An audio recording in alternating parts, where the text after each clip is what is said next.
So what ended up happening was my brother died of a drug overdose. I started getting messages from him like, "Hey, Law, it's your dead brother, Jeff." Like it was that. Like he had a New York accent. And so I started realizing I could, it took a while, but long and short is that I could communicate with him and that I could learn from him. And his big message was like, "You're on the same trajectory as me. You need to change." So Wow. I did. I quit my job. I mean, it was like such a huge leap into it was a huge leap. And I became a dog trainer. And right away, I started hearing the dogs. And they were like, "We're going to teach you. You listen to us. We're going to teach you." And so animals became my earliest teachers, and dead people became my earliest teachers.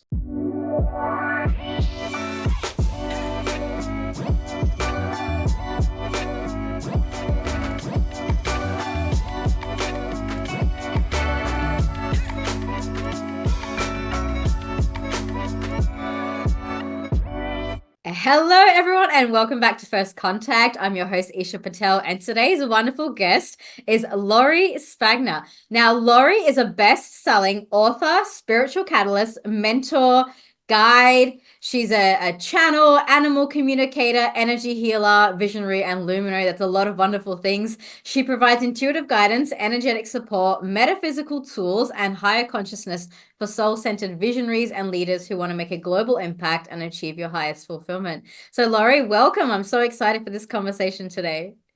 Hello. Thank you so much for having me. I'm excited as well. Of course. Now, we officially met on the Portal to Ascension event recently, which was a big event. It was probably the biggest one that I've ever been a part of, maybe yourself as well. And I was really intrigued by just the energy and some of the things that you've mentioned. Now, I don't want to give any spoilers. I want to let people hear the story from you. So let's begin a little bit just with the background of who you are and how you got started in this kind of work. Yeah.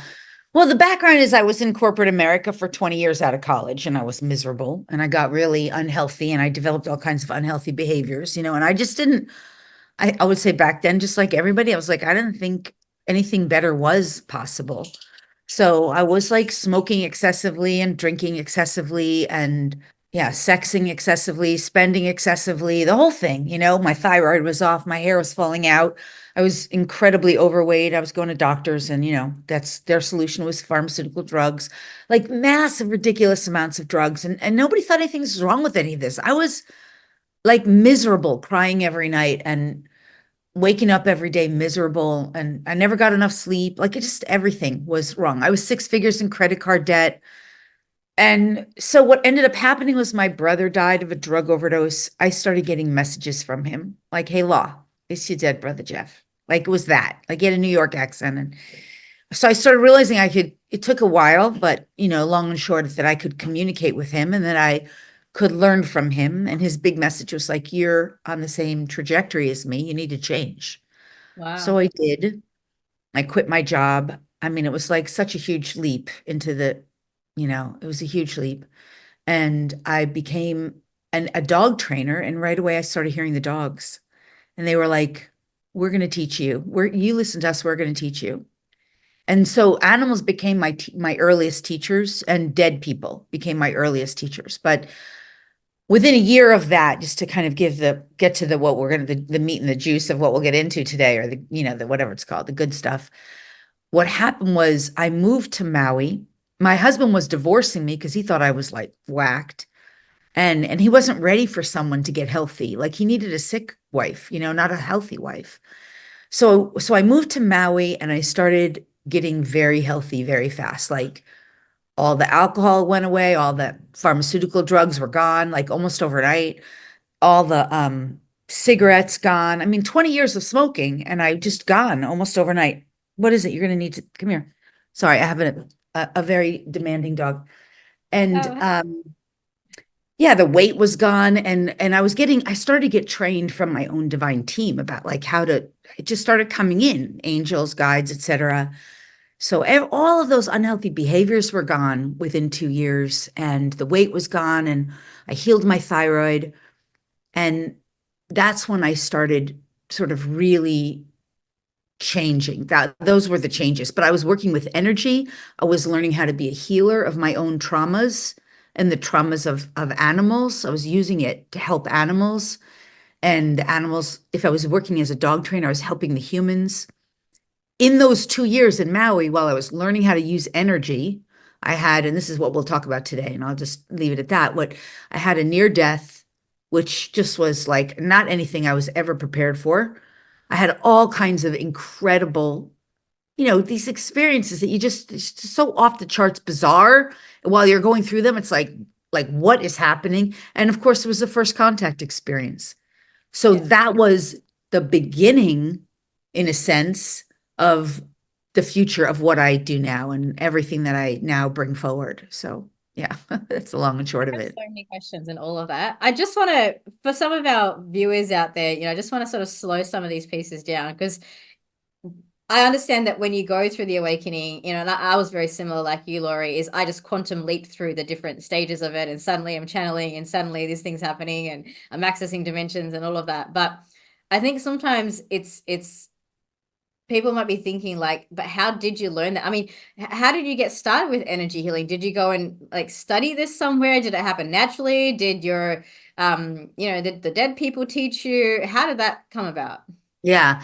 Well, see what happens. Here's the easiest part of it, and I'll share my personal experience more. But when you start getting aligned, a person starts getting aligned with their true divine path, their soul's true divine agenda, it just starts to happen, right? Mm, It does. You suddenly are in the right places at the right time with the people that you need to learn from or heal with or resolve something.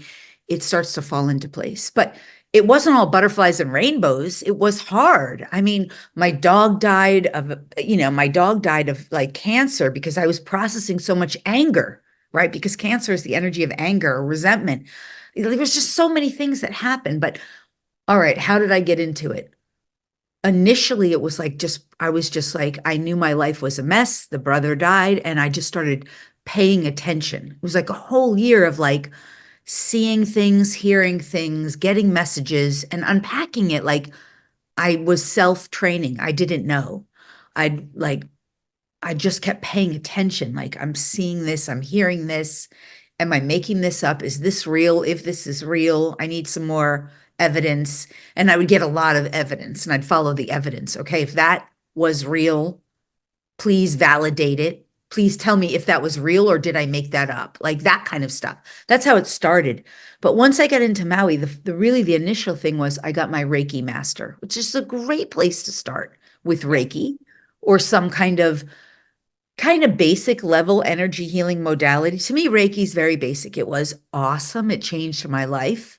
It cleared me out. It was like massive emotional, mental, energetic detox. That's how Reiki helped me. And then I was using it to help animals as a healer. And I was using it to help the humans because I was doing dog training in Maui. That was a great starting point. I was also going to meditation circles because Maui had tons of that. So I was going to meditation circles. I was going to like, oh, the other thing I was doing, like anyone could do this. I was, I found myself in like sacred dance. So any form of, you can look this up, 5 rhythms, sweat your prayers, sacred dance, sacred movement. I was going there and I was just learning about like movement and there was so much awesome like energy flowing and energy movement. And the biggest thing was I somehow found my way to this master teacher who game changer. I was studying with different teachers, but this game changer master teacher, he had spent most of his life in the Himalayan mountains up until that point, studying how to use energy. So I was in his like classrooms and we were learning how to throw energy and like knock each other over with energy and how to use energy to move it through the body and how to use it for healing and how to use energy to activate dormant parts of our brains and how to, affect the physical world, like flip tables and like we were just playing with it. So that was the game changer. But those things are available to people.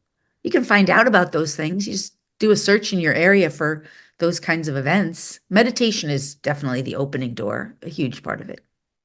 That's incredible. And I resonate with so many pieces of what you've shared as well, because I just had so many similar experiences in the sense of, um, like, I don't know if you'd use the same word to describe it, but it was like those synchronicities that people start Mhm. to flow into. So, like in my instance, I was very early stages of awakening, and someone literally left a book on the floor that I nearly tripped over, and it said free to take. And it was like the perfect book that I needed, but it was like being in that flow and showing up and being in the right place at the right time. And then it was the books, it was teachers at certain points, like all of the things that you need to get to where you are. I have an experience of meeting a very very advanced person to teach me as well. And so having had those experiences and then going, okay, like now that you have that, there's that piece of having to come back. I always say this to my audience, coming back down the mountain, like coming back off the Himalayas and down the mountain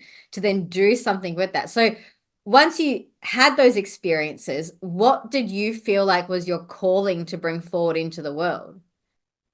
Well, let me just say this. I really had no idea because one of the big things was I was having all these amazing like apparitions. I had like this apparition, like a ghostly apparition, but it was like Jesus.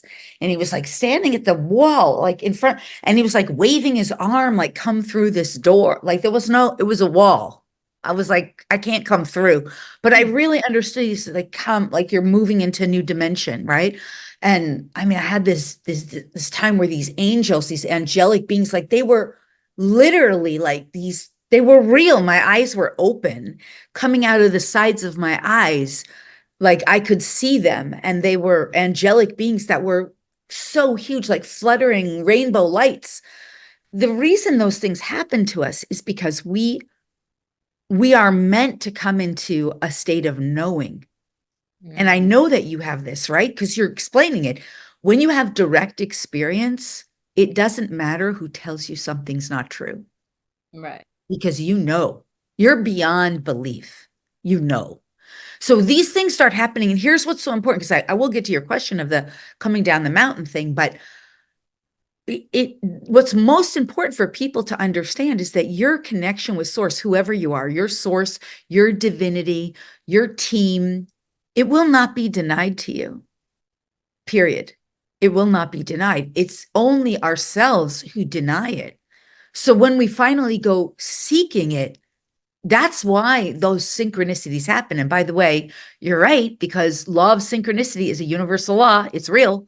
So when you start looking for your own divinity, be however you define that, your connection with your source, your unification with God, with all that is, whatever feels right for you or to you, your higher team, your higher self, your highest trajectory, it will not be denied. The only issue is, will you be able to not only kind of follow the breadcrumbs, so to speak, in the human experience, but stay the course because there will be obstacles and hurdles. There will be challenges to overcome. There will be traumas to heal. There will be parts of you that you don't necessarily want to look at or face. And those things can be blockers and stoppers for people. Or some people, they just get as far as they want to go. They're happy, that's it. So it's up to us. But that said, how did I know to come to your question? I really didn't know. I was lost for a while. Like those first 2 years in Maui, I was pretty lost. Like I lost everything. I lost everything. I not only was I coming out of a divorce, but my dog had died and I had no money. I mean, I was coming out of the six figures on a credit card debt, and even though my team was in the higher realms was teaching me to forgive the banks, and I was getting like letters of forgiveness from banks at the same time, I had no money. Like I was learning to manifest because I had no money. I was starting to manifest like empty gas tanks, like getting more gas in them. Like I'm living in la la land because I had no other option, right? I wasn't functioning well in the physical world at that time. So when I finally came back to the mainland, it was definitely like what's that word? Like a hard landing. Because I honestly thought that the rest of the world had progressed with me. I did not understand that I was on an accelerated pace because it was all 2000, pre 2012. So I thought like everybody was waking up with me. I thought we were all going to be having I wasn't even thinking about it. But what I will say is that because when I was on Maui, I had a first contact.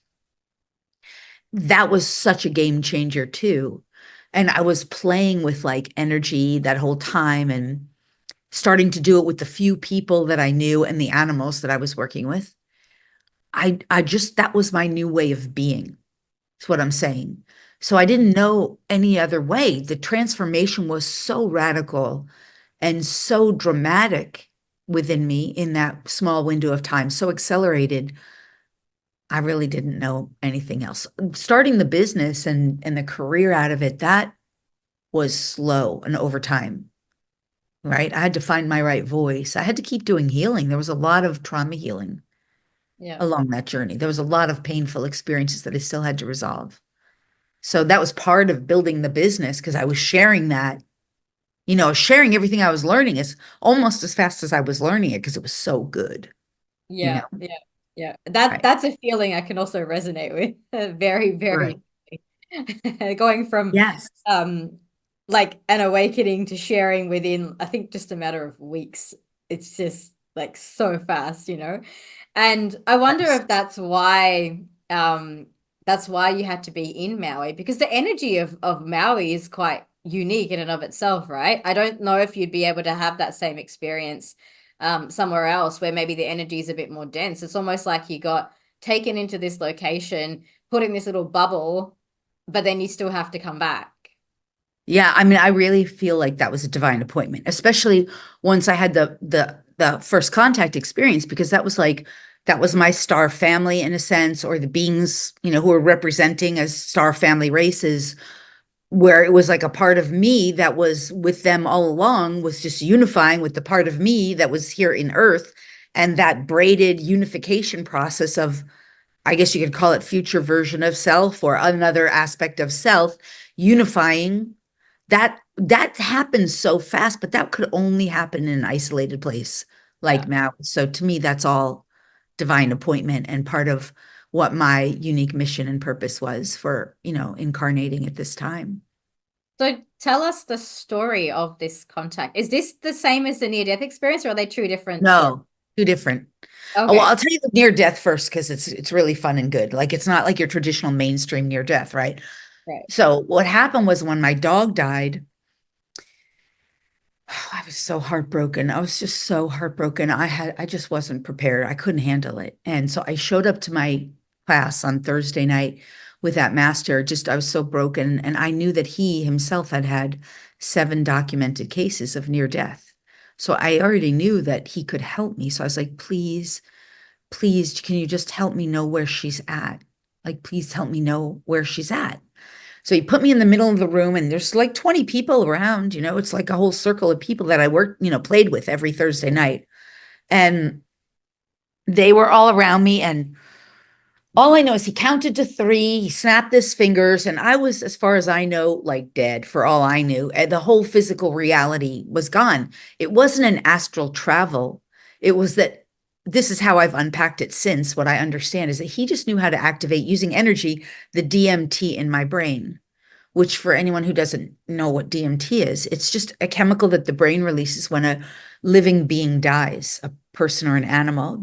The brain releases DMT in the brain, and that helps them to let go of their body. It creates a bliss-like state where they are able to release the body. And this is my human language, but science might define it slightly different, but that's what it is. So in any case, as far as I knew, I was dead. I was like, I didn't even know where I was. All of reality just was gone, physical reality. But I came into this knowing that I was at one. I could hear all thoughts. I could see, in a sense, see everything and everything that ever was. And at the same time, I knew that I wasn't seeing everything that ever was, right?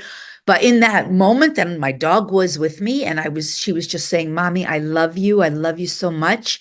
She was saying, please don't worry. And I was so like euphorically blissed out. And I had other like so-called dead relatives coming. I was so euphoric. I was like, this is awesome. Like, I just want to be here. And I remember the beings around me were saying, like, well, you have to go back. You have two other dogs waiting for you. You have to feed them. And I was like, oh no, they'll be fine. Like, that's how it is. Everything will be fine. Oh, they'll be fine. They don't need me. Everything will be fine. I just want to stay here. This went on. I would assume it was about 2 or maybe even close to 3 hours because the class was about 3 hours every night, every Thursday night. So, but at a certain point, he snapped his fingers, my master. He snapped his fingers, he counted three, snapped his fingers, and I was right there again, like in the room, as if I had always been there. So I don't really entirely know everything about it. I just know that's what my experience was, and it wasn't like physical, like all physicality was gone. But I will say that, and it's called, he calls it a little death. That's what he calls it, a little death. But what I know is afterwards, everybody in the room took their two fingers and they would just touch me. That's all they had to do. And their bodies were in like sort of semi fun kind of some kind of convulsions, but also like fetal positions, hysterical laughter, blissed out, euphoric. Why? Because that's the way that energy is. It's beyond love. It's beyond love. It's so euphoric and just, you can just, it's so powerful that all you need to do is just, and your body goes into these kinds of like experiences of like expunging what I would call density, right? All the heaviness of experience, and is taking in more lightness of being, more enlightenment, right? It was so awesome. So that was a game changer for me. But what happened, and then I'll pause here. What happens when you have like a so-called near death and the light that you are as a being lights up interdimensionally, other beings become aware of you in ways that they weren't before. You know this. I know you know this. So when that happens and they become more aware, now they're like, oh, what's this being going to do with now that they've got so much more consciousness. So I think that in a sense in the physical reality is what triggered the first contact experience. Even though Right. I also think that the first contact experience was a divine appointment of sorts, right? Does that make Yeah. sense? Makes a lot of sense. And you've reminded me actually of something back in my early days as well. When I had this expansion of energy, one of the first things that happened was the beings that were around kind of figured out, oh, look, she's awake, you know?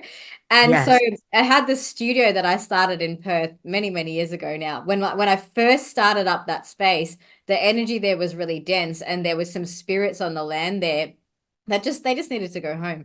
And so they started getting my attention because I think they'd figured out, because at that point I'd started doing these DNA activations that the Acturians taught me. And so when I was doing all of this stuff, they go, oh, this one, she'll listen to us.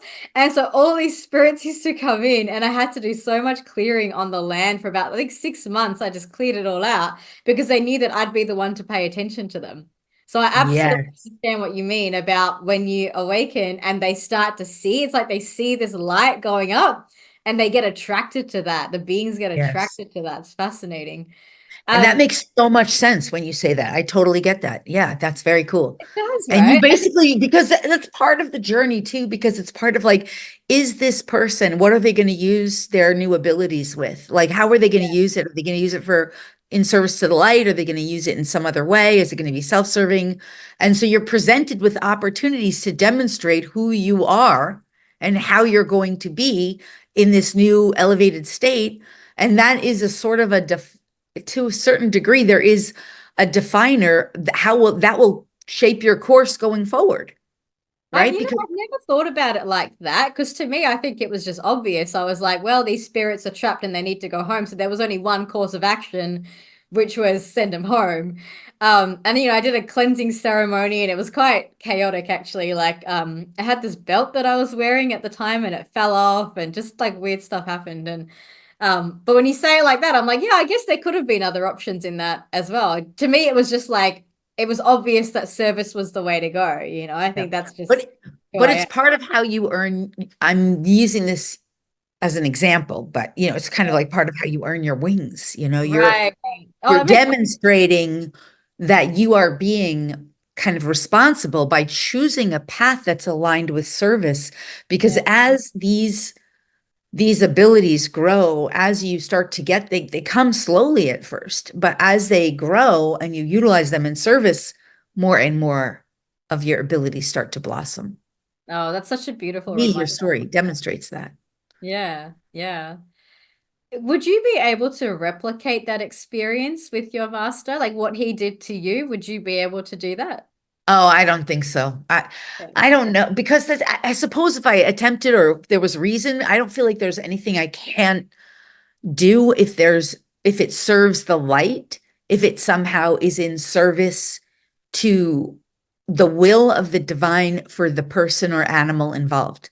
Then I feel in that sense unlimited because then it's like, okay, this is what's being called for or this is what's being asked, and if it's serving, is it possible, show me how, like how do we orchestrate that, make it happen? And then there's no directions I'm never not given if that's the case, Yeah. Yeah. right? When because my work now is truly my role at this time is really truly to serve what I call, the divine or God's plan for lighted creation. And you don't have to like that word, but there is an intelligent source. And we're not talking about like a Santa Claus in the sky here. We're talking about there is an intelligent consciousness that is even beyond just consciousness, intelligent, organized consciousness that has a will and a plan for this game known as physicality. And that plan is a plan of lighted creation, for lighted creation, meaning all of us, all of existence. So to me, my role is to serve that source and its plan. So when I'm helping any of my clients or students, if whatever they need, then that will be done. As long as they're willing, if they're willing, because that's always the driver's seat, right? Yeah. Yeah. So it's not even anymore about like, what do I know how to do or what don't I know how to do? It's more like, all right, infinite source, you're willing something for this person based on their requests or their needs and their free will choice to receive, accept, and allow it. Let's make this happen. And how do we do that? And let's do it now in the most benevolent, best ways, right? And so it will be. I love that. I've had a lot of different guests on the show. I did have one lady, Zenka Kara, you might know her from Lightnet. She talks about the spoon bending. And so when you Mm. mentioned today the table flipping, I thought, man, we've got to get you guys together in a room and you can be bending spoons and flipping tables. And it just sounds like a real party, right? It's easier than you think. It's so much easier than you think. The issue is more about having people in the room who support and assist the others in getting beyond any form of doubt or disbelief. Right. Yeah. It's only the energy of doubt or disbelief that ever interferes or blocks. Yeah. Skepticism, cynicism, those energies will always block, always. Yeah. That's And why we for find that years oh, sorry, go on, you go. I was just saying we find the same thing in contact work. Like when you're going out and doing a sky watch, like a CE5 or something, if you have a lot of disbelievers, I mean, it's a similar sort of concept, right? Yes. People Yeah. don't realize because all that stuff is just energy. Everything's energy. Yeah. Everything's energy. So skepticism and cynicism are energies that will, by default, by definition, they'll block things.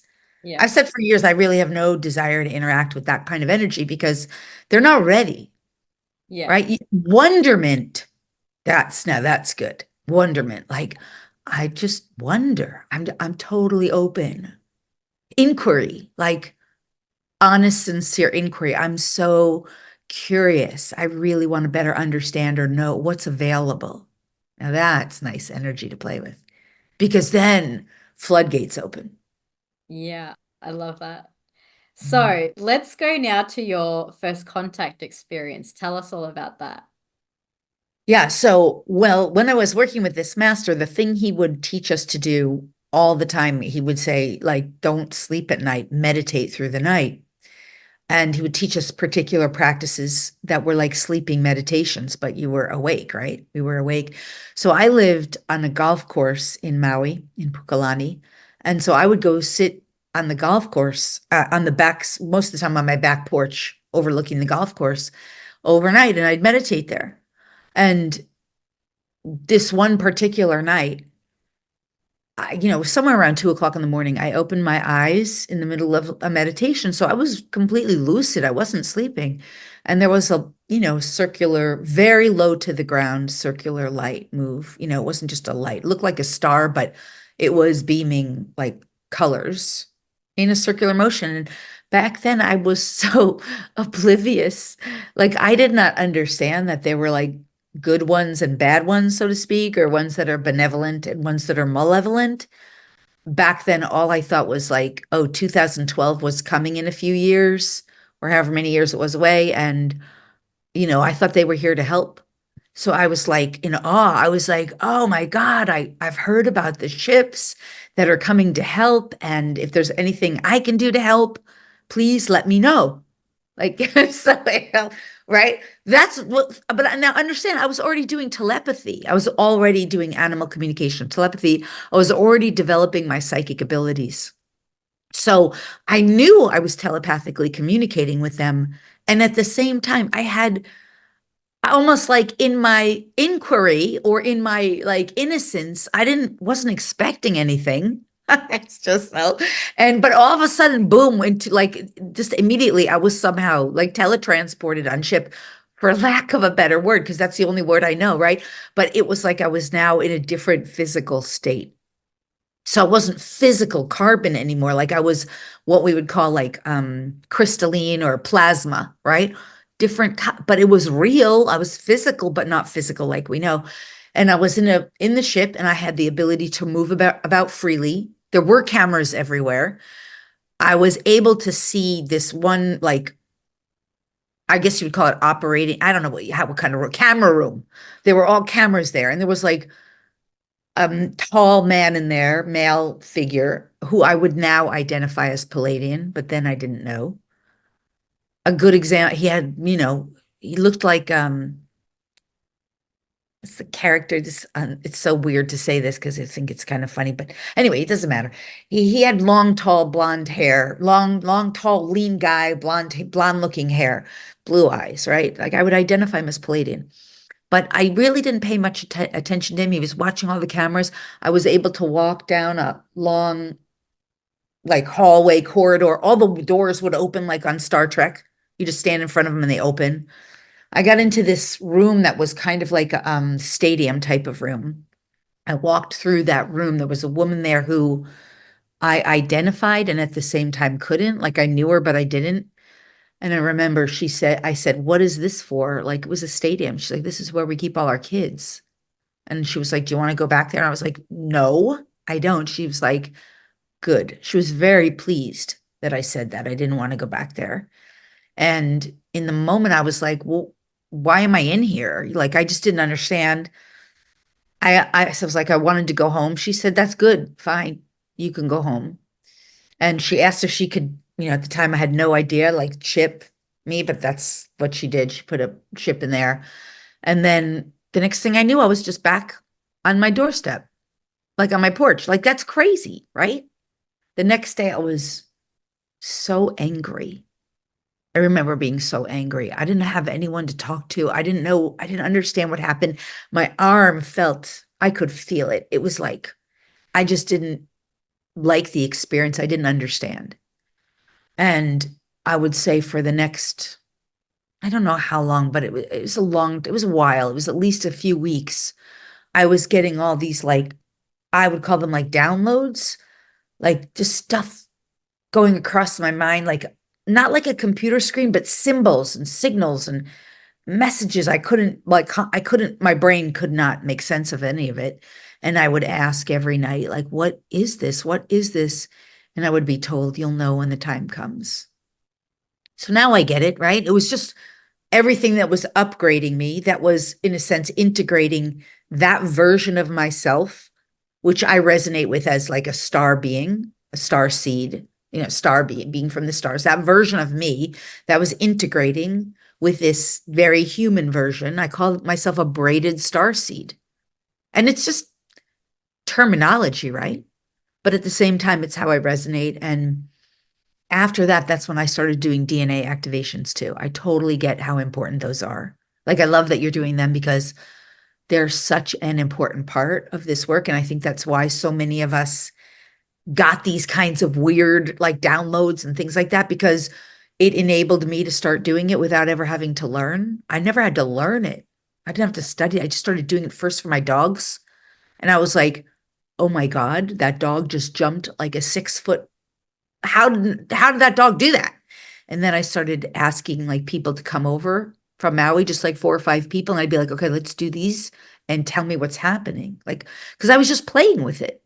And they'd be like, oh my God, I can't believe it. I had so much energy last night, or wrote my book last night, or oh, this thing's happened, or that, it's just so amazing. So anyway, that's where it all started. Long Wow. story. Wow. Yeah. No, that's incredible. Um, I guess I mean the bit that I want to sort of go into from here. First of all, I'm curious as to why you came out of it feeling angry. Is it just because it was unknown, or like did you feel like you didn't consent to the chip, or like what else was going on? It wasn't that I hadn't integrated the experience. Okay.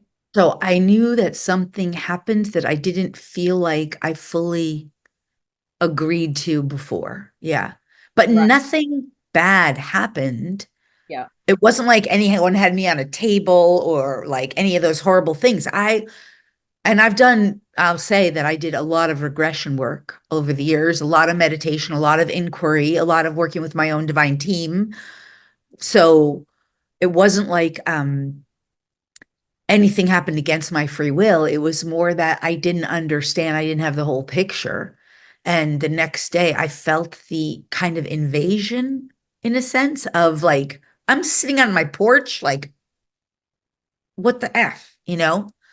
So it was more like that. And I remember being angry that first of all, I was very angry in Maui anyway. I mean, I was just angry because I was processing all the injustice of reality.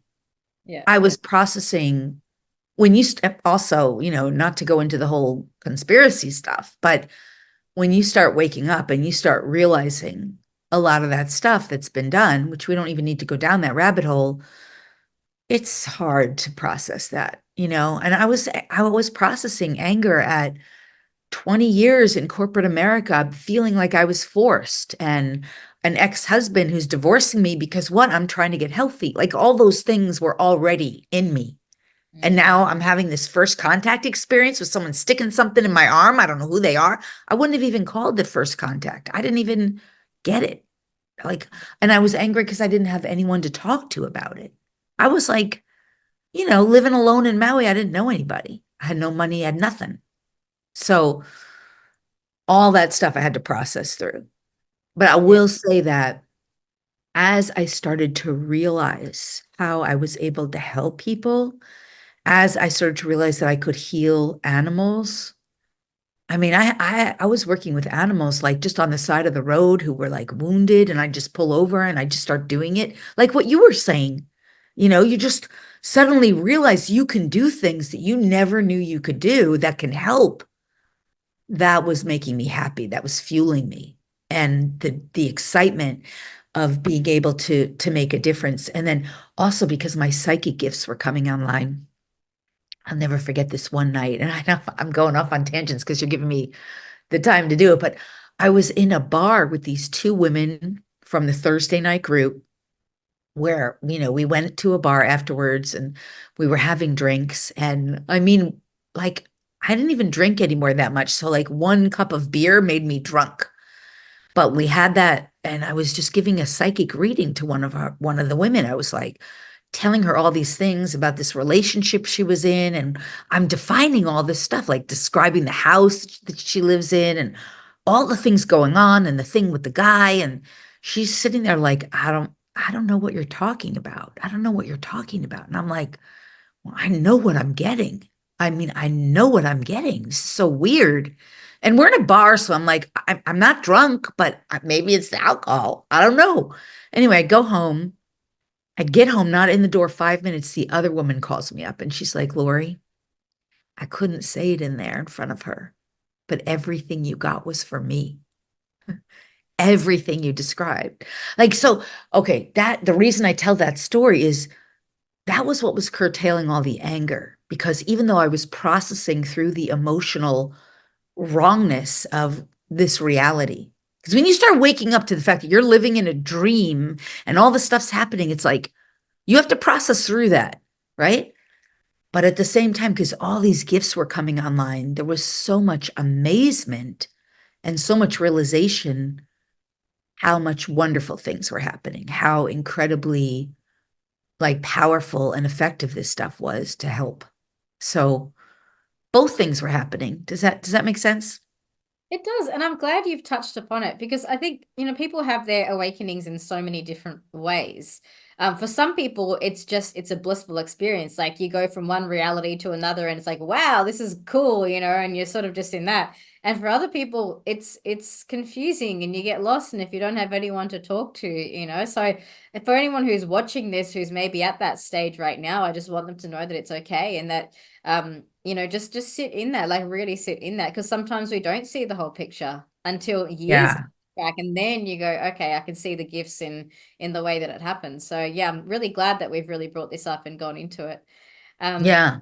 Laurie, I mean, and one other thing about that, if I can, if it's all yeah. right, because I didn't mean to cut you off, but I think one of the biggest mistakes or challenges in the whole like love and light movement, even in the star seed movement, in the awakening journey, is this idea that everything is supposed to be all positive all the time, Mm, and that everybody's supposed to just love each other.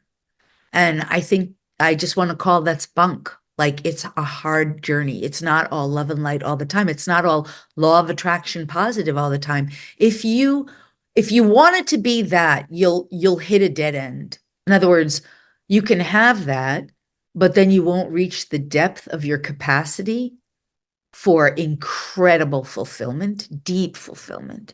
You mm, won't reach the capacity for what your soul's capable of. You won't fully blossom into the magnificence that you really are, because we are all magnificent beings with incredible potential, unlimited potential. And I'm not talking just human potential, like, I'm talking about godlike abilities and talents that we can completely transform not only our lives for the better, but the state of reality on earth. However, if we just get to the point where we're just going to be like pleasantly happy in the mediocrity of life here, that's fine. Lots of people, that's fine. But if you really want to get to the greatness, the magnificence, the brilliance of who you are, you have to uncover things that are much deeper, more real. And that means you're going to have to look under, what we call the shadow aspects. And that's not all pretty all the time. It's not all love and light. And again, just circling back to this whole like love and light movement that it's supposed to be all positive butterflies and rainbows all the time. I think the love and light movement does a real disservice because it is a form of spiritual bypassing. mm, And it actually inflicts more pain when someone expects everyone to be happy and joyful all the time. So that's why I share openly about the traumas that I had to work through, because I know that there is not a soul on this earth that's not working through traumas. It's just that most people are doing it privately and afraid to share it publicly. And I know for me, I shared it publicly, and the people who weren't doing the work would shame me for it or judge me. And the people who are embrace it and recognize how significant and valuable it is to do that inner work, because it is where true transformation comes. mm. It's so well put. I'd like Mm. to get practical now, and I think it's important that we always bring it back to what can we do right here, right now. Like, yes, it's great to have these amazing experiences and reconnect with star family and do the activations and all of that.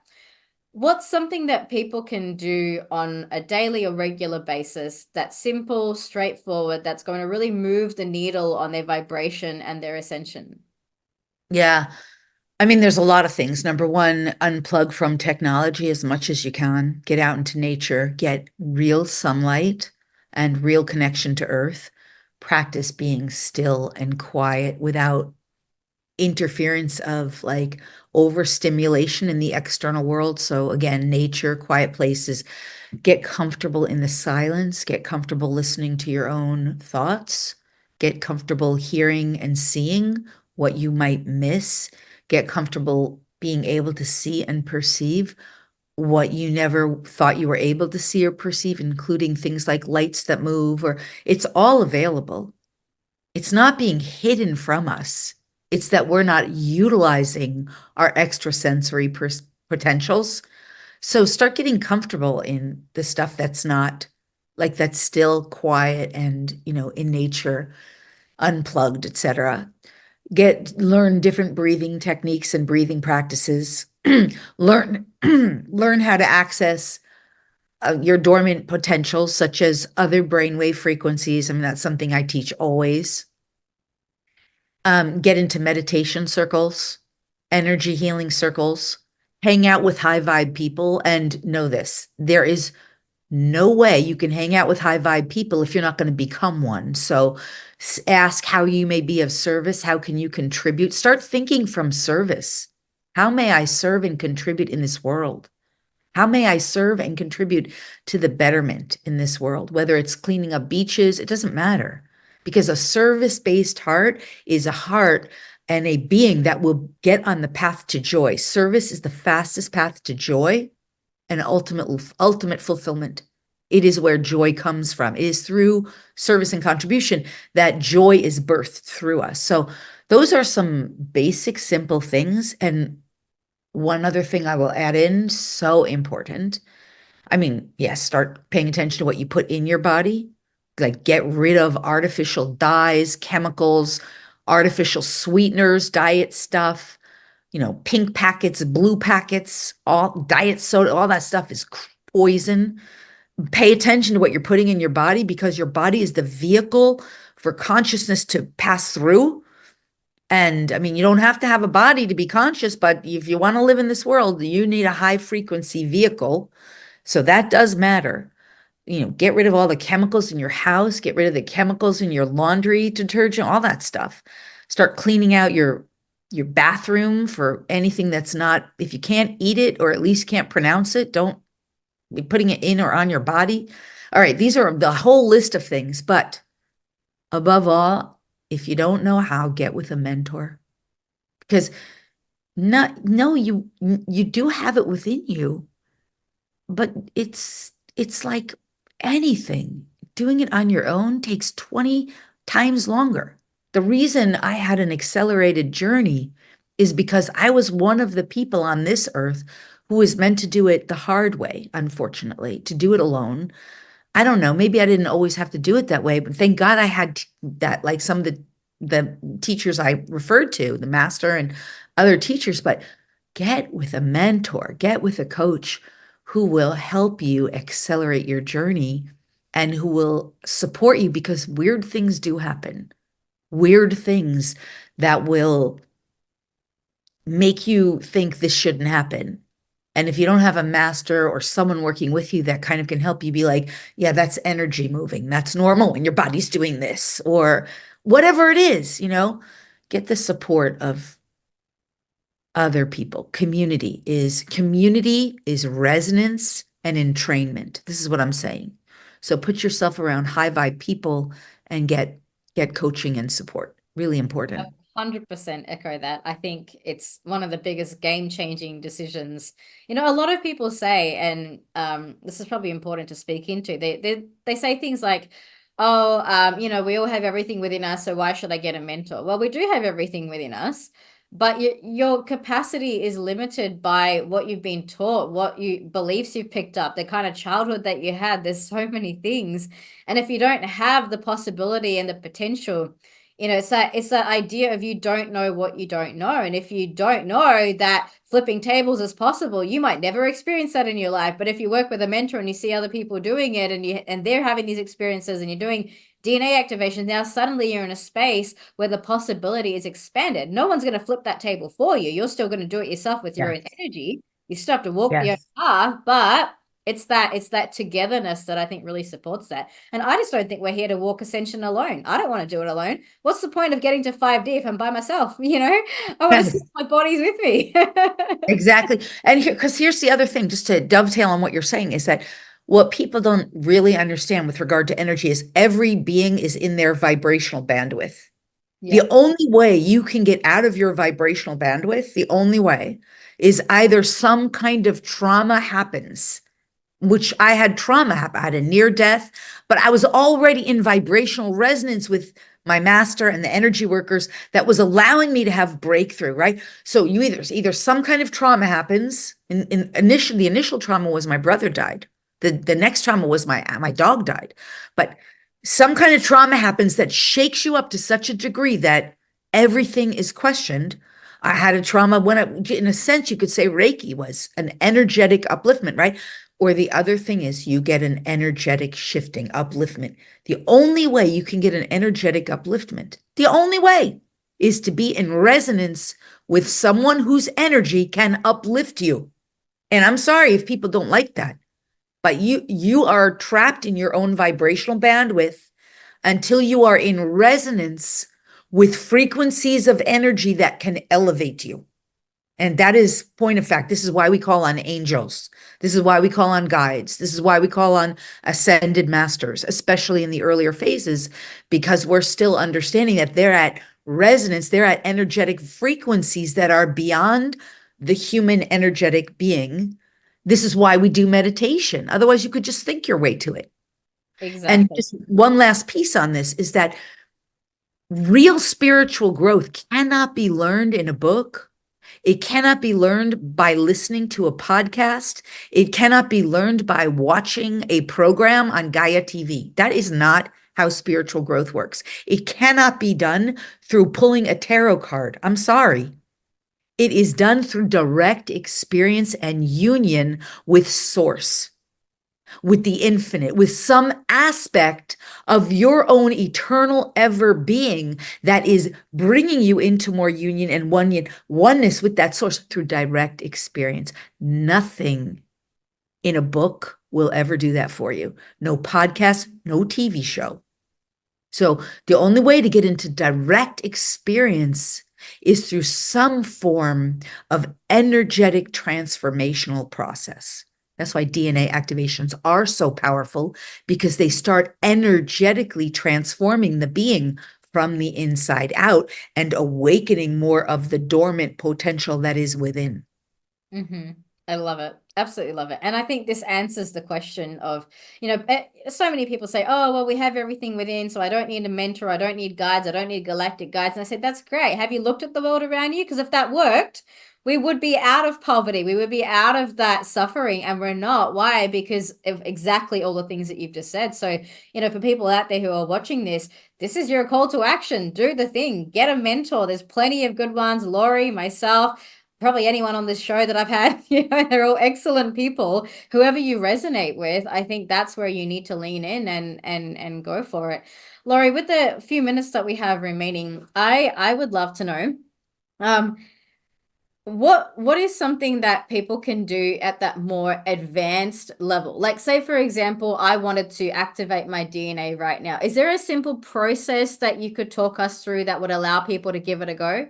Well, I mean, I teach different processes, and I don't think you can teach it in 5 minutes. I think a lot of times that's one of the things people are looking for is they want a pill.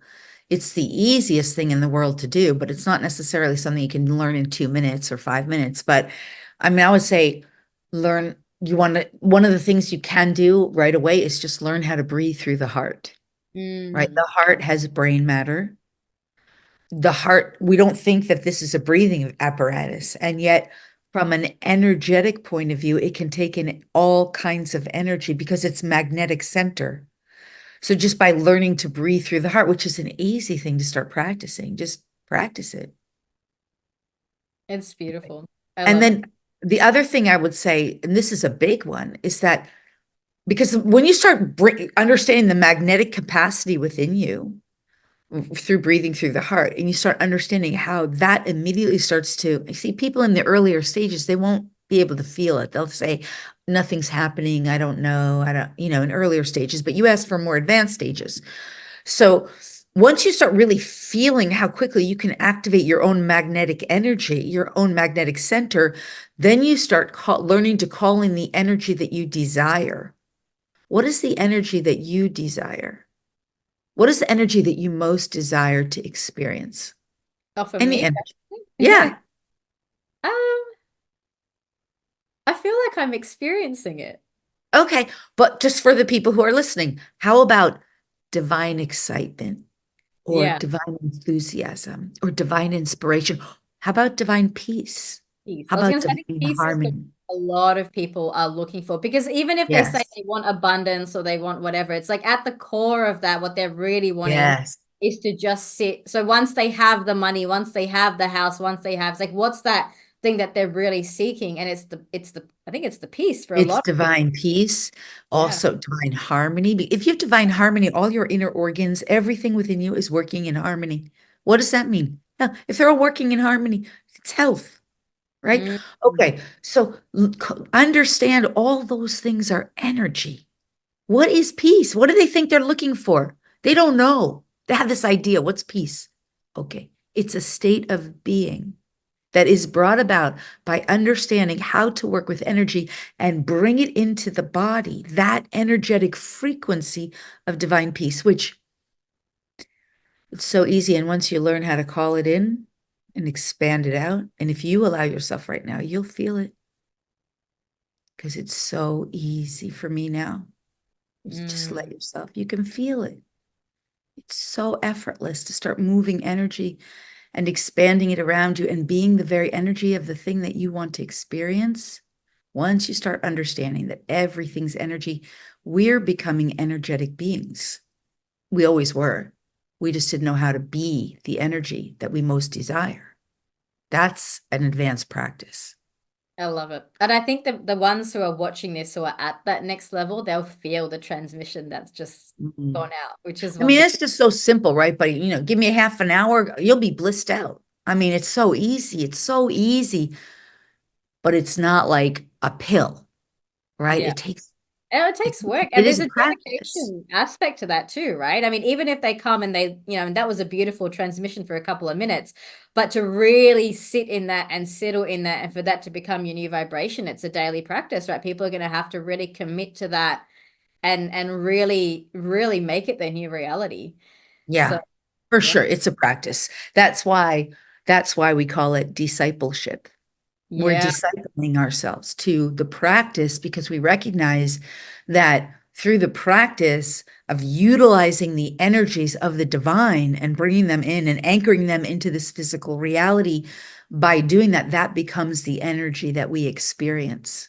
Mm. Right? This is like the ultimate manifesting because you might think you're looking for the car or the house or the whatever, right? The abundance, the prosperity, but really it's true. You're looking for the energy of the experience that creates the experience in the physical world that you most desire. Hmm. It's all energy. I love it. Yeah. As we look forward into where humanity is going, does your spirit team have any final message for us today? Well, we could do a whole channeling on that, right? Because I We'll have channel to a get group you called the back again for a Collective, whole right? second session. We could do that. But I will say, we're creator beings. So even though all that's been created is already created and already exists, the creator part of our beingness is by becoming energetically conscious to the experience we want, like what we've been talking about. But when you talk about what's ahead for humanity, look, we're entering into what's called the 9 year in the year ahead. It's going to be the year of the snake. We are entering into massive accelerated transformation. And it's going to trigger massive amounts of awakening. We don't need 8 billion people to be on the path of enlightenment for the domino effect. The domino effect's already started. The 100th monkey effect, which is like instant awakening in a sense, the domino effect's already started, but the ripple effect. But for the 100th monkey effect, that's what we're now looking at. What possibility? How is that possible for humanity, for the whole to wake up when 8 billion people are still asleep?